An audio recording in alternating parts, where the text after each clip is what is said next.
Glória a Jesus. 1 João, irmãos. 1 João capítulo 1, versículo 5. Diz assim, irmãos. E esta é a mensagem que dele ouvimos e vos anunciamos. Que Deus é o que, irmãos? Luz. E não há nele treva nenhuma. Se dissermos que temos comunhão com ele e andamos em trevas, mentimos e não praticamos a verdade. Mas se andamos na luz, como ele na luz está, temos comunhão uns com os outros. E o sangue de Jesus Cristo, seu Filho, nos purifica de todo pecado. Então, nós sabemos, né, irmãos, cremos que o Deus que nós servimos é pura luz, né, irmãos? Ele é luz, não há nele treva nenhuma, isso é certeza para cada um de nós. E assim também, né, irmãos, deve ser a nossa conduta a cada dia, sermos luz como ele é.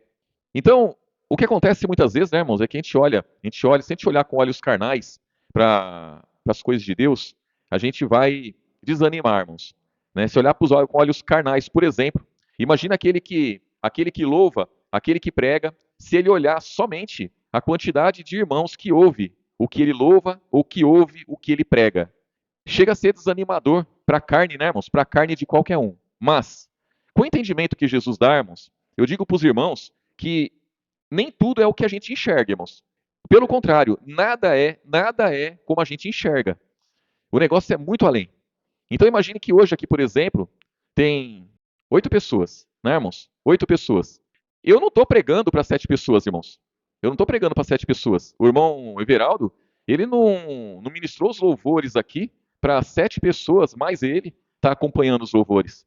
Na verdade, cada um dos irmãos, a palavra fala lá em Tiago, capítulo 1, versículo 17, que nós somos como primícias das suas criaturas, das criaturas de Cristo.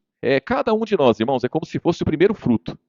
Então, o apóstolo Paulo, ele fala que nós somos a carta de Cristo. Cada um dos irmãos, carta de Cristo. Então, imagine que quando eu prego a palavra aqui, irmãos, e a palavra chega até vocês são a carta de Cristo, e essa carta é lida por todos os homens. Pensem nisso. Então, os irmãos vão sair daqui e vão ter uma vida lá fora. E lá fora vocês são a carta de Cristo. Eu sou a carta de Cristo. Então as pessoas vão nos ler. Eles vão ler o que, irmãos? Eles vão ver o nosso entendimento, o que nós entendemos, a nossa conduta, o nosso comportamento. Por isso que é necessário, assim como Jesus, ele é luz, nós também temos que ser luz. Por quê? Porque as pessoas têm que nos ler, e quando ela nos lê, tem que ler Jesus. Elas têm que entender, elas têm que encontrar em nós, irmãos, o entendimento que Jesus veio trazer. Então, a nossa igreja, embora o número de irmãos seja pequeno, mas cada um dos irmãos sendo carta de Cristo, irmãos, essa palavra ela se estende aos familiares dos irmãos, às pessoas que trabalham com os irmãos, às pessoas que convivem com os irmãos, aos vizinhos e todos. Então essa palavra ela tá, irmãos, ela tá indo longe. Ela está indo longe. Então eu não prego somente para aqueles que se salvam. Eu prego para aqueles que se salvam e para aqueles que se perdem também.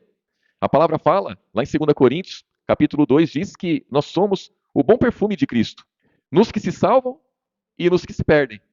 Para os que se salvam, cheiro de vida para a vida. Mas os que se perdem, cheiro de morte para a morte. Então a obra de Deus, irmãos, a obra de Deus não é a pessoa pregar só para aqueles que se salvam. A obra de Deus, irmãos, é pregar para todos. E aí, né, é como diz em João, capítulo 17, irmãos, versículo 3. Aqui Jesus, ele orando ao Pai, ele diz aqui, ó, e a vida eterna é esta, que conheçam a ti só, por único Deus verdadeiro, e a Jesus Cristo, a quem enviastes. Ele diz aqui no versículo 4, ó, eu glorifiquei-te na terra, tendo consumado a obra que me deste a fazer. Qual foi a obra que Jesus veio fazer, irmãos? Ele veio trazendo salvação, ele veio trazendo a verdade, ele veio trazendo o entendimento, ele veio manifestando o caráter do Pai. Só para os que se salvaram? Não, para todos.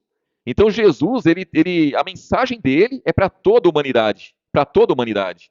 E aí, alguns creram, outros não creram. Jesus pregou para uma grande multidão e muitas pessoas creram ali, de lábios, né, irmãos? Creram nele. Ali foram feitos logo de começo muitos discípulos. Os discípulos acompanhavam Jesus, e não só os 12, mas muitos outros discípulos, aqueles que estavam ali aprendendo de Jesus e seguia Jesus. Quando Jesus, aqui em João capítulo 6, aqui, faz uma pregação mais forte, eles abandonam Jesus, só fica os 12. Mas Jesus pregou para todos. Então a obra que ele veio, aí diz aqui, ó, versículo 6, ó, que ele diz aqui, ó, manifestei o teu nome aos homens que do mundo me destes. Eram teus e tu me destes e guardaram a tua palavra. Agora já têm conhecido que tudo quanto me deste provém de ti, porque lhes dei as palavras que me destes, e eles as receberam, e têm verdadeiramente conhecido que saí de ti e creram que me enviastes. Eu rogo por eles, não rogo pelo mundo, mas por aqueles que me destes, porque são teus, e todas as minhas coisas são tuas, e todas as tuas coisas são minhas. Nisto sou glorificado. E eu já não estou mais no mundo, mas eles estão no mundo, e eu vou para ti. Pai Santo, guarda em teu nome aquele que me deste, para que sejam um, assim como nós. Estando eu com eles no mundo, guardava-os em teu nome. Tenho guardado aqueles que tu me destes, e nenhum deles se perdeu, senão o filho da perdição, para que a escritura se cumprisse. Mas agora vou para ti e digo isso no mundo, para que tenham a minha alegria completas em si mesmo. Versículo 14, ó. Deles a tua palavra, e o mundo os odiou, porque não são do mundo, assim como eu não sou do mundo. Não peço que os tire do mundo, mas que os livre do mal. Não são do mundo, como eu do mundo não sou. Santifica-os na verdade, a tua palavra é a verdade. Então nós temos que ser santificados, irmãos, na palavra da verdade, no Evangelho. Então Jesus fala assim: ó, eu não rogo pelo mundo, não. Eu rogo por aqueles que me destes. Por quê, irmãos? Porque ele, Jesus, deu a palavra. E o mundo odiou os discípulos porque ele deu a palavra. E assim também acontece conosco. Por que, que as pessoas nos odeiam? Ah, mas ninguém me odeia. Ninguém me odeia. As pessoas me amam. Não, irmãos, eles te odeiam. Te odeiam. Sabe por que eles te odeiam? Porque se tiver que escolher entre seguir após Jesus junto com você, ou virar as costas para você e nunca mais olhar na sua cara, é isso que eles vão fazer. Ponham isso na cabeça, irmãos. É que jamais ninguém vai fazer isso e Jesus não pede para fazer isso. Mas imagine se você chegasse para aquelas pessoas que dizem que te amam e fala assim: você me ama? Eu sirvo a Jesus, está aqui a palavra, não sou eu que estou dizendo, é a palavra que diz: Jesus é o único Deus verdadeiro e a vida eterna, fora dele não há salvação, não há libertação, nele está a verdade.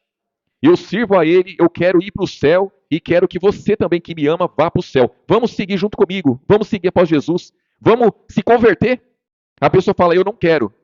Ah, mas se você não se converter, eu não vou poder andar com você, então anda sozinha. A pessoa sai fora, irmãos. A pessoa não quer. Ela odeia, ela rejeita a verdade. Isso é uma verdade, irmãos. Isso é uma verdade. Isso nós temos que entender perfeitamente, né? Perfeitamente. Então, quando nós pregamos a palavra para uma multidão.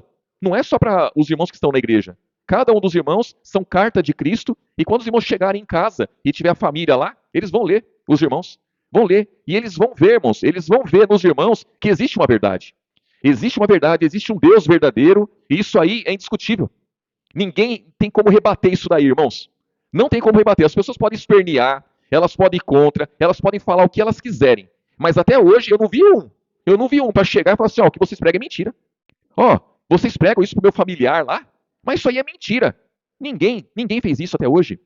Ninguém fez. Não teve um teólogo que chegou e veio contrariar o que a gente fala. Veio falar: o que vocês pregam está errado, é mentira. Não teve um até hoje. Não teve um. Então, essa palavra, irmãos, nós pregamos para a multidão. Eu, quando vejo os irmãos, eu vejo uma multidão de pessoas. A multidão. Imagina se todos os nossos familiares estivessem aqui. Ia caber, irmãos?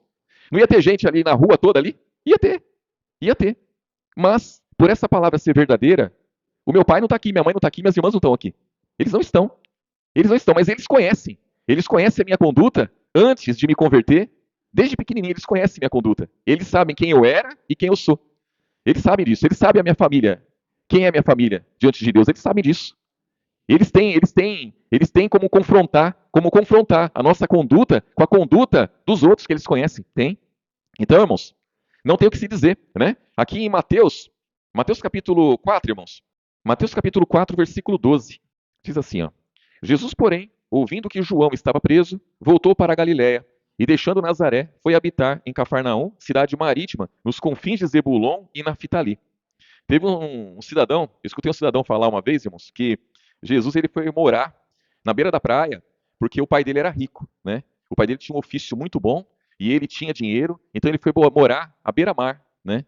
Só que o infeliz que se diz crente, ele não leu, né? Ele não leu o que diz aqui no versículo 14, né? Ó. Para que se cumprisse o que foi dito pelo profeta Isaías, que diz: a terra de Zebulon e a terra de Naftali, junto ao caminho do mar, além do Jordão, a Galiléia das nações, o povo que estava sentado em trevas, viu o que, irmãos? Uma grande luz. Quem era a luz? Jesus. E aos que estavam sentados na região e sombra da morte, a luz raiou. Desde então começou Jesus a pregar e a dizer: arrependei-vos, porque é chegado o reino dos céus. Esse infeliz aí, irmãos, ele falou que Jesus era rico e que Jesus foi morar à beira-mar. Para quê? Para justificar ele querer riqueza. Para justificar a pessoa servir a Jesus e querer ser rico.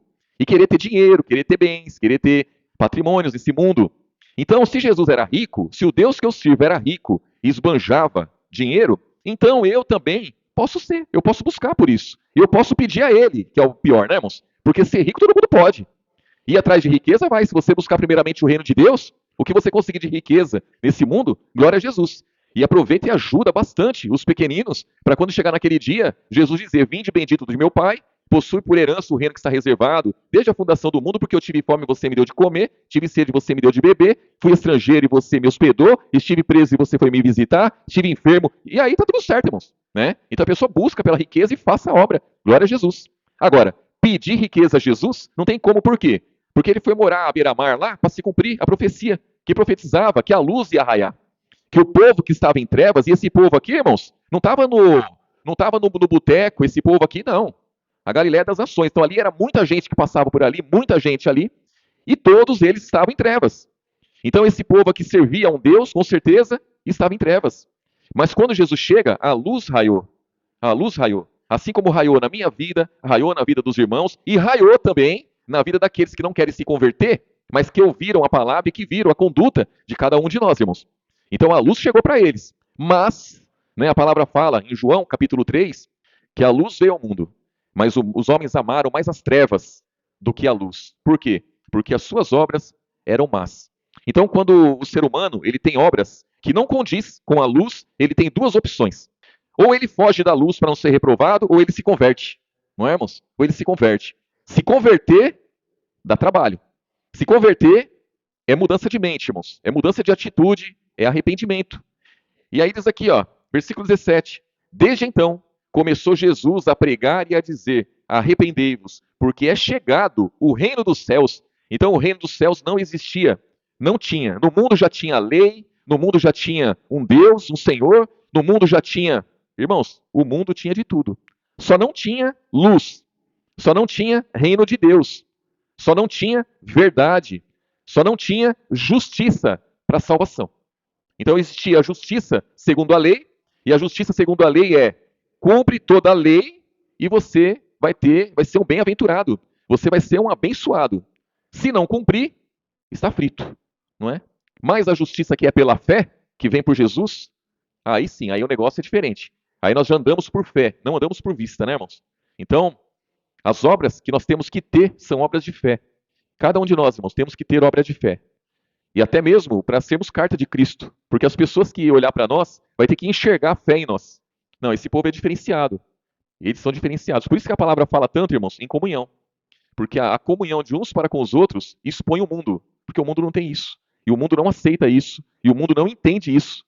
A pessoa, quando ela tem as más obras e ela não quer se converter, a primeira coisa que ela critica é a comunhão entre irmãos. Podem ver isso. Elas não acham certo. Elas não acham certo, elas não aprovam. Elas podem até aceitar. Para não bater de frente com o cristão muito radicalmente, porque eles podem sofrer o dano, né? Se eles bater de frente com o cristão verdadeiro, né, irmãos?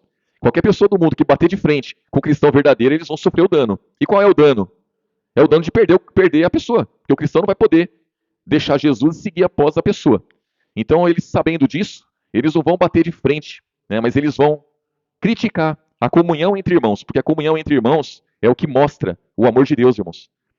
A comunhão entre irmãos é o que mostra que nós somos discípulos de Jesus, que nós somos carta de Jesus. Então a comunhão é muito importante. Por isso que o mundo rejeita, o mundo desaprova isso aí, irmãos.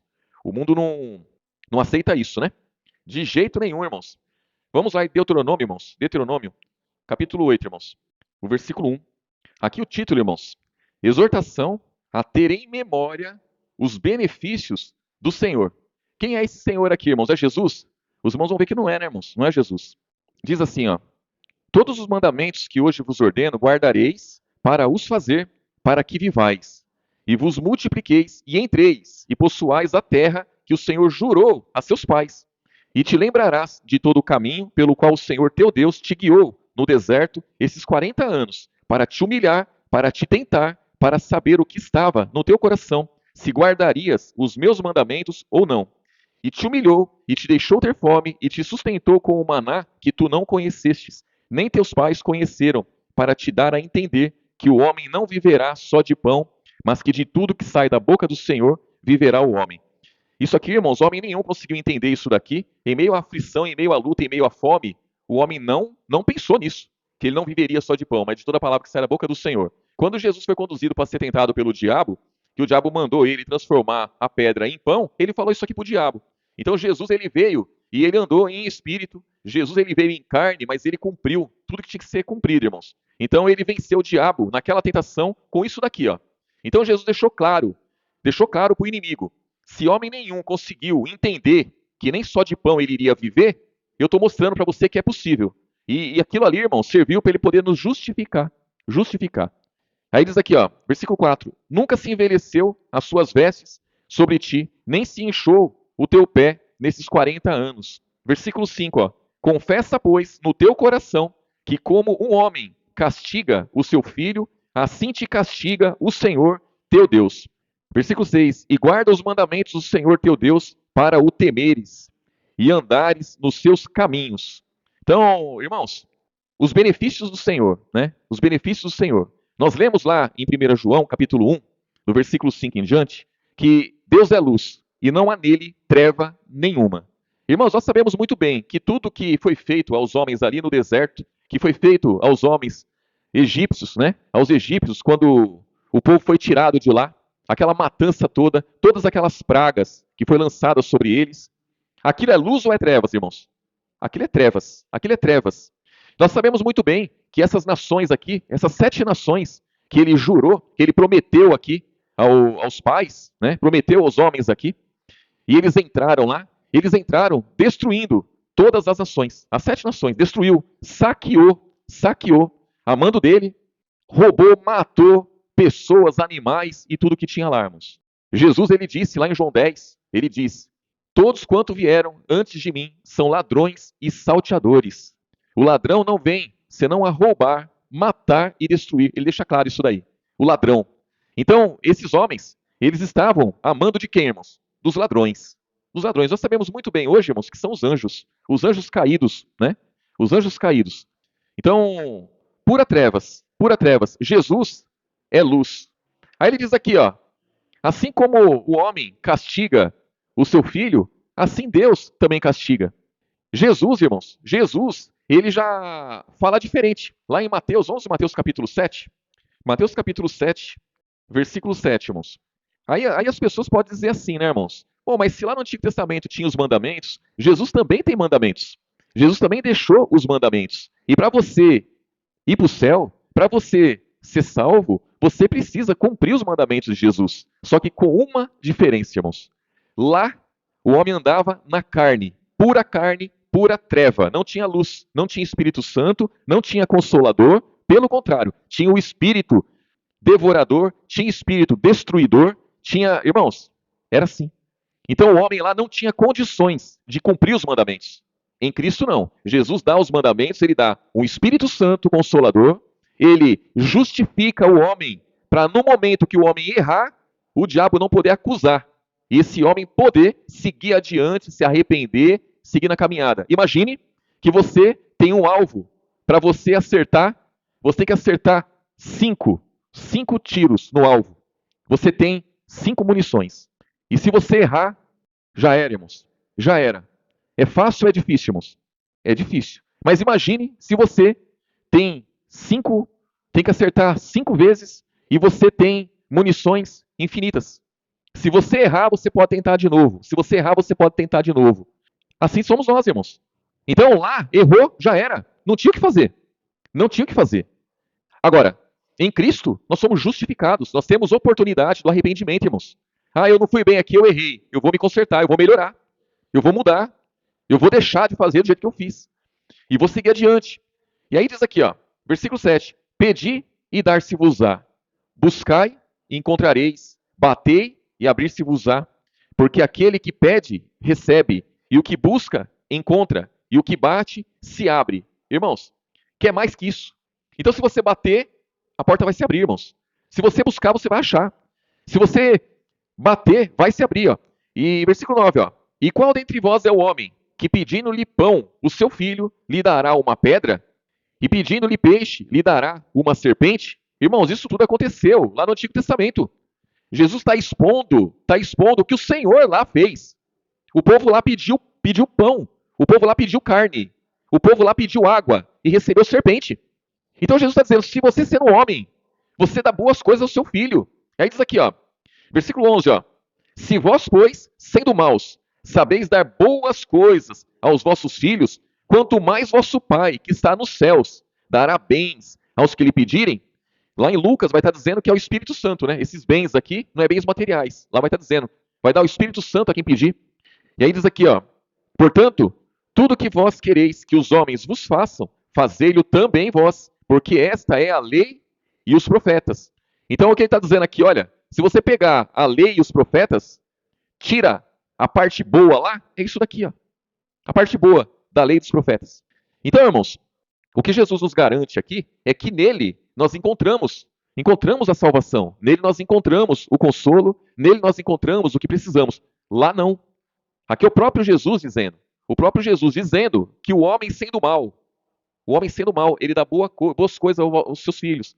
Imagina o pai que está no céu. Agora, você volta as folhas lá no Antigo Testamento, aí você vê o Senhor lá roubando, matando e destruindo. Enviando pessoas para esse fim, irmãos, para esse fim. Quem que vai, irmãos? Quem que vai contra isso? Está escrito. Está escrito isso daí. Então, a conduta de Jesus e a conduta do Senhor lá do Antigo Testamento, não tem como, irmãos, dizer que é a mesma. Não tem como dizer que o Senhor lá é o Pai de Jesus. Não tem como. Por isso que ninguém questiona isso. Por isso que ninguém vai contra isso. Eles preferem pegar, né, e comendo pelas beiradas, né, irmãos? Então eles vão contra um negocinho aqui, vai contra um negocinho lá. Para quê? Para desanimar os irmãos, né? Para desanimar os irmãos. Essa é a verdade. Mas ninguém vai contra a nossa base de fé, irmãos. A nossa base de fé, ela é firme. Ela é firme. O Novo Testamento, ele é firme. As pessoas falam assim, a Bíblia tem um monte de contradição. É lógico que tem. Eu sou o primeiro a dizer que tem mesmo. Lógico que tem contradição. Se tem lá no Antigo Testamento um Senhor que mata, rouba e destrói, e no Novo Testamento tem um que é cheio de amor, paz e alegria, e que distribui essa alegria para todos os homens, e fala que os homens têm que amar como ele amou, tem que seguir como ele seguiu, e dá um exemplo para nós, é lógico que tem contradição mesmo, irmãos. Tem todas as contradições que eles possam querer. Né? Mas uma coisa é certa, nós temos a verdade, né, irmãos? Nós temos a verdade. Vamos terminar lá em 1 João capítulo 5, irmãos? Versículo 14, irmãos. Diz assim, e esta é a confiança que temos nele. Em quem, irmãos? Jesus. Que se pedirmos alguma coisa segundo a sua vontade, ele nos ouve. E se sabemos que nos ouve em tudo o que pedimos, sabemos que alcançamos as petições que lhe fizermos. E se alguém vir seu irmão cometer pecado que não é para a morte, orará, e Deus dará vida àqueles que não pecarem para a morte. Há pecados para a morte, e por esse não digo que ore. Toda iniquidade é pecado, e há pecado que não é para a morte. Sabemos que todo aquele que é nascido de Deus não vive pecando, não peca, né, irmãos? Mas o que de Deus é gerado conserva-se a si mesmo, e o maligno não lhe toca. Sabemos que somos de Deus e que todo o mundo está no maligno. E sabemos que já o Filho de Deus é vindo e nos deu entendimento para conhecermos o que é verdadeiro.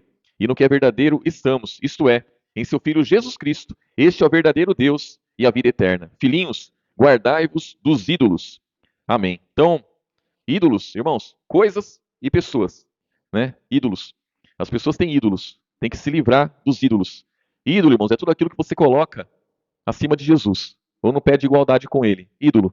E nós não podemos ter isso. A nossa confiança tem que ser unicamente em Cristo, em Jesus. Ele é o único que pode nos ajudar. Irmãos, todo pecado gera morte. A palavra fala de pecados que é para a morte, pecados que não é para a morte. Irmãos, com o entendimento que nós temos, nós sabemos que todo pecado é perdoado. O único pecado que não é perdoado é a blasfêmia contra o Espírito Santo. Por quê, irmãos? Porque é o Espírito Santo que nos convence do pecado, da morte, do pecado, da justiça, né, irmãos? E nós temos que entender isso daí. Então, ele nos convence do pecado. Qual o pecado, irmãos? O pecado de não crer em Jesus. Né? O pecado de não crer em Jesus. Então, nós somos convencidos pelo Espírito Santo. Se eu abandono o Espírito Santo, Eu deixei de crer em Jesus, irmãos.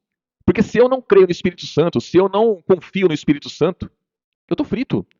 Então, se eu pecar e eu me arrepender, o que me impede, irmão, de ser salvo? Todo pecado é perdoado, só que tem que ter arrependimento. Então você não vai orar por aquela pessoa que não quer mais saber, irmãos. Ela não quer mais saber. Porque aquele pecado vai gerar morte nela mesmo. É para morte, não vai ter jeito. Quando a pessoa não quer se submeter à palavra, a pessoa não quer se submeter ao Espírito Santo, ela não vê necessidade de arrependimento, ela acha que ela está certa e ela quer seguir adiante, vai adiante. Não adianta orar, porque ela vai morrer, né? Então o Espírito Santo ele nos convence do pecado, da justiça e do juízo. Do pecado de não crer em Jesus. Da justiça, por quê? Porque Jesus foi para o Pai. E do juízo, porque o príncipe desse mundo está julgado. Todo mundo está no maligno. Se o mundo inteiro está no maligno, esse povo que está no maligno, irmãos, eles estão mortos em ofensas e pecados. Cada pecado só segura mais eles nas trevas. Eles só se afastam mais de Jesus. Só isso. E para aquele que se diz cristão, pecou, é muito simples. Ora por ele, conversa com ele, orienta ele, vai seguir as orientações e vai seguir adiante, sem problema nenhum, irmãos. Não vai ser gerado morte, não. Pelo contrário, a pessoa ela vai entender que errou, vai seguir adiante, vai sair fortalecida, vai sair bem e vai seguir adiante sem problema nenhum, né? Então, sabemos que tudo que pedimos a Deus, ele vai nos ouvir, irmãos, né? Se pedirmos segundo a sua vontade. E nós sabemos muito bem qual é a vontade dele. A vontade dele, irmãos, é que todos os homens se salvem e venham ao conhecimento da verdade. Essa é a vontade dele. Se nós buscarmos primeiramente o reino de Deus e a sua justiça, o que nós precisamos vai ser acrescentado. Não é, irmãos? É certeza isso. Basta confiarmos, amém, irmãos?